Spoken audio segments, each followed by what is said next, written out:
We think we understand the justice system, right? There are laws, courts, sentences, all very official. But what happens when you get behind prison walls? Well, there's a whole other system in play. A brutal, unwritten code where inmates enforce their own brand of justice. So today, we're going to dive into what happens when the predators on the outside become the prey on the inside. Yeah, and that unwritten law, it's pretty much absolute. This quote you're seeing right here, it just perfectly sums up the chilling reality for a certain kind of inmate. See, for these guys, a prison sentence isn't just about doing time. It's about surviving. It's about losing your safety every single second of every single day. Okay, so let's get right into our first case. We're heading over to Hakea Prison in Western Australia. And this is a story about two men. You've got Evan James Martin, who kind of appointed himself the prison enforcer, and then you've got Ashley James Brafo, an inmate with, let's just say, a monstrous past. So, Martin, this guy made it his personal mission to know exactly what every other inmate was in for. He checked their papers, And when he found out about Brafo's crimes, he didn't hesitate. But here's the really chilling part. This all went down in a protection unit. The one place, the only place, Brafo was supposed to be safe. And as Brafo was dying, what Martin screamed at him, well, it makes it crystal clear this wasn't just some random attack. In his head, this was an execution. And to really get what's going on here, you kind of have to learn the lingo. In Aussie prisons, guys like Brofo get a specific name, rock spiders. And that's not just a nickname. It's a brand. It's a label that marks them as the absolute bottom of the food chain, the #1 target. And believe me, for a guy like Martin, this wasn't a one-off thing. It was a mission. And this quote, this is what's really wild. This isn't even about Brofo. Nope. This is from a different attack where he stabbed another inmate 47 times with shanks he made himself. The guy lived, and for Martin, that was his only regret. This was, quite literally, his life's work. So you have to ask, right? What creates a person like Evan Martin? Well, a psych eval dug into his past, and it pointed to a pretty grim history of neglect and violence from his own childhood. And that reveals this really disturbing pattern. Turns out, a lot of these prison vigilantes were victims themselves. It's this twisted, vicious cycle where the abused grows up to become the abuser, all while being totally convinced they're the ones delivering justice. But look, the threat isn't always a quick, violent end. Sometimes it's slower, more insidious. So for our next case, let's look at how this whole thing can morph into psychological torture and cold, hard extortion. And this story, it's all centered around a fallen rock star.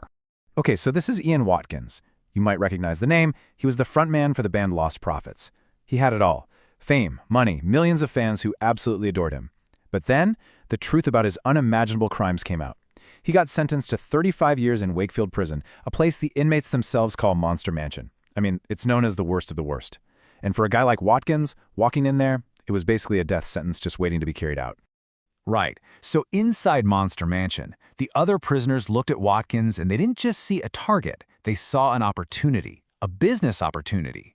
They saw all the fan mail he was getting and a light bulb went off. This guy could be a source of cash. So they threatened to kill him, told him they'd cut his throat with a razor, and forced him to beg his own fans for money. He literally became a walking, talking ATM for his tormentors.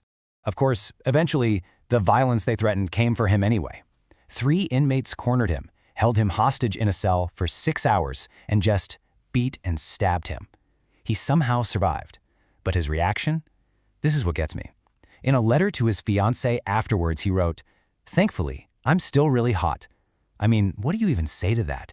It's just such a bizarre, completely detached thing to say. It really gives you a shocking look into the mind of someone who's just breaking under constant, unimaginable pressure. And these words, these were some of the last things he ever wrote in a letter. Think about it. For most people, weekends are something to look forward to, right? A little bit of freedom. For Watkins, weekends meant absolute terror. Why? Because that's when the doors were unlocked more often. And unlocked doors meant he was totally exposed. It meant that anything could happen. And eventually, it did.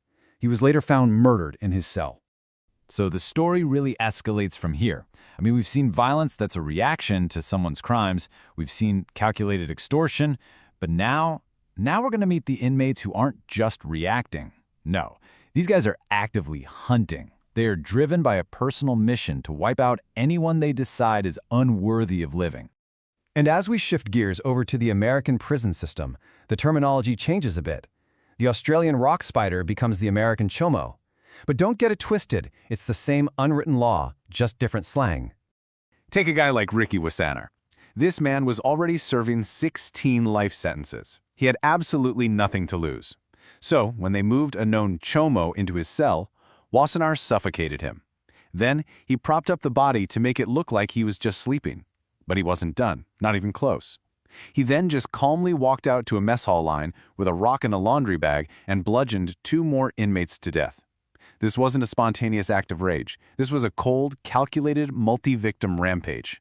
And this quote, this was Wassenaar's justification for all of it. See, in his mind, there was a huge difference. He wasn't the monster. He was the monster killer. He truly saw his killing spree as some kind of necessary service, a title he was actually proud of. And he's not an isolated case either. You have another inmate, Jonathan Watson, who grabbed another prisoner's cane and just beat 2 men to death for similar crimes. And his reason? Exactly the same. He thought he was doing the world a favor. This monster killer identity, it's a personality type that pops up again and again in this brutal ecosystem. All right, this brings us to our final case. And I have to warn you, this one is maybe the most disturbing of all. It's a story that really forces us to look at the central question behind this whole thing. Where exactly do you draw the line between justice and just another kind of evil? The victim, in this case, was a man named Richard Huckle. And the British press, they called him pure evil. A man whose crimes were so depraved, they were almost unbelievable. On the outside, he was this quiet, educated loner. He even posed as a Christian missionary to get close to his victims. By every single definition, the man was a monster. So, what happened to Huckle in prison? It wasn't a quick death. Not at all. It was a 78-minute session of pure torture. The killer, Paul Fitzgerald, used anything he could get his hands on: electrical cables, a sharpened toothbrush, even a pen. And when the guards finally burst in, they found him straddling the body, grinning. He later admitted he was having so much fun that he actually tried to make it last longer. And this is where we get to the heart of the matter. Fitzgerald claimed what he did was poetic justice. But the judge, well, the judge saw something completely different. He straight up called Fitzgerald a psychopath, pointing to his long history of violence. The court's argument was simple. This wasn't about justice. This was about Fitzgerald getting to live out his own twisted, violent fantasies on a target that nobody would defend. And honestly, Fitzgerald's behavior in court pretty much backed up what the judge was saying. The whole time he was being sentenced, he was just laughing and yawning. He didn't show an ounce of remorse. The only thing he seemed to regret was that he didn't get to kill 2 or 3 more. It became pretty clear his actions didn't come from some kind of twisted moral code. They came from having no moral code at all. So, where does that leave us? It all comes down to this one final question.